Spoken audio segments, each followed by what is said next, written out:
It's Monday morning, and Marcus, a software developer, walks into his office. As he sits down at his desk, he hears his colleague Sarah loudly complaining, "I can't believe they gave that project to Alex instead of me. Don't they know I'm the best programmer here?" Marcus sighs. It's not the first time he's heard Sarah talk like this. It feels like more and more people nowadays act like the world owes them something just for being alive. Does that sound familiar? Today we're going to talk about people who feel entitled and why, according to the ancient wisdom of Stoicism, it's best to keep your distance from them. We'll explore this issue through the lens of Stoicism, a philosophy that has been around for over 2,000 years, offering practical advice for handling life's challenges. Let's first define entitlement. Simply put, it's the belief that you deserve special treatment without earning it. Sarah thinks she should get every project just because she's Sarah, even though others might be more qualified. You might be wondering, what do ancient Roman philosophers have to do with dealing with entitled people today?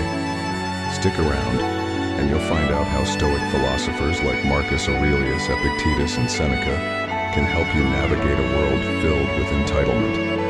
By the end of this discussion, you'll have some Stoic strategies to recognize entitled behavior, even in yourself. Understand why it's important to avoid overly entitled people. Learn how to deal with entitled people when you can't avoid them. So, let's jump into this Stoic journey together. Chapter 1. The Psychology of Entitlement. A Stoic View. Let's explore the mind of an entitled person, but instead of using modern psychology, we'll rely on ancient Stoic teachings. These philosophers knew a lot about human nature.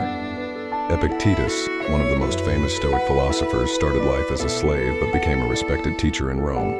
He talked a lot about desire and avoidance, two key ideas in understanding entitlement.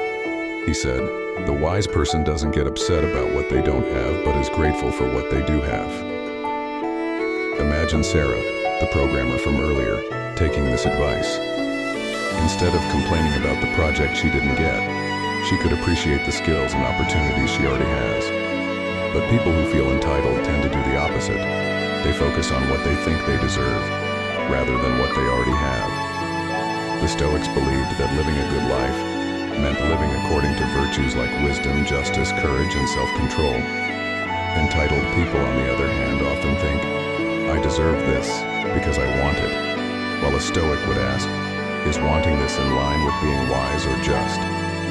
One of my favorite Stoics, Emperor Marcus Aurelius, struggled with entitlement too. Even though he was the most powerful man in the world, he reminded himself in his journal, later published as Meditations, not to let his position make him feel superior to others. He once said, "If you are upset by something outside of you, it's not the thing itself that bothers you, but how you think about it." In other words, we can't control others' behavior, but we can control how we react to it. Chapter 2. Recognizing entitled behavior through a Stoic lens. Now that we understand entitlement, let's talk about how to spot it. Seneca, a wealthy Roman statesman and philosopher, was great at seeing through people's false claims. He wrote about encountering people who pretended to be philosophers, but were actually entitled braggarts. He said, "People who claim to follow philosophy but don't act like it are no better than people who hire doctors but never follow their advice." So, what are the key traits of entitled individuals? They believe they're special and deserve privileges without earning them. They have trouble accepting criticism or admitting they're wrong. They blame others for their problems. They expect too much from others and the world around them. They struggle with empathy and don't consider other people's perspectives. Take Sarah from earlier. She's upset she didn't get the project, but instead of asking how she could improve, she blames Alex, the person who did get it. Alex, on the other hand, shows healthy self-esteem by being grateful for the opportunity and focusing on doing his best. To spot entitled behavior in yourself and others, pay attention to how people respond to setbacks. Do they reflect on how they can improve, or do they immediately blame others? Do they express gratitude, or are they always focused on what they think they deserve? Chapter 3. The Impact of Entitled People. What would a Stoic do? Dealing dealing with entitled people can be exhausting. No matter how much you do for them, it's never enough. But the Stoics have some advice for handling this. Epictetus taught that some things are within our control and some things aren't. We can control our actions, but we can't control other people's behavior. So when dealing with entitled people, focus on controlling your response to them. Imagine Marcus again at his office. Sarah is now spreading rumors about Alex, hoping to make herself look better. Marcus, using his Stoic training, realizes he can't control Sarah's behavior, but he can control how he reacts. He can stay objective. Marcus doesn't let Sarah's gossip affect how he judges Alex's work. Refuse to participate. When Sarah tries to draw Marcus into her complaints, he politely refuses to join in. Focus on his own work. Marcus concentrates on doing his best rather than getting caught up in office drama. Practice empathy. Marcus tries to understand why Sarah is acting this way, which helps him stay calm. This Stoic approach helps Marcus deal with Sarah's behavior without letting it affect his peace of mind. Chapter 4. Why avoiding entitled people is important. Stoic wisdom on relationships. The people we surround ourselves with shape who we become. Epictetus advised that we should keep company with people who lift us up and make us better. Let's meet Elena, a talented graphic designer starting her career. She's excited about her new job at an ad agency, but she soon notices her teammate Alex, different Alex this time, constantly takes credit for others' ideas and demands special treatment. At first, Elena tries to ignore it, but over time, she becomes more stressed and even starts adopting some of Alex's behaviors just to keep up. This is why it's important to distance ourselves from entitled people. They can drain our energy and make us compromise our values. The Stoics believed that true happiness comes from living a life of virtue, and entitled people often pull us away from that.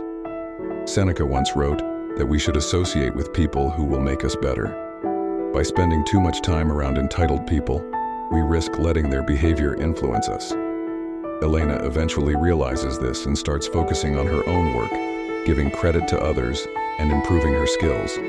Over time, her integrity is noticed, leading to better opportunities. Chapter 5. Stoic strategies for dealing with entitled people. Finally, let's get into some practical Stoic strategies for dealing with entitled people. Negative visualization. This involves imagining the worst-case scenario to prepare yourself. Seneca recommended this to reduce anxiety. For example, Marcus imagines that if Sarah gets the project he wanted, it's not the end of the world. He still has his job and future opportunities. Focus on what you can control. Marcus can't control Sarah's actions, but he can control his own. He keeps doing his best work and communicates his goals clearly to his boss. Practice virtue. Instead of bad-mouthing Sarah, Marcus takes the high road, offering to help her improve her skills. Reframe the situation. Marcus tries to see Sarah's behavior from a different perspective. Maybe she's insecure, and that's why she's acting entitled. Set boundaries. When Sarah tries to take credit for his work, Marcus calmly corrects her without getting angry. By using these Stoic strategies, Marcus stays calm, avoids office drama, and eventually earns the respect of his colleagues. In conclusion, dealing with entitled people is about managing your response to them, not changing them. By practicing Stoic principles like self-control, empathy, and focusing on what you can control, you can maintain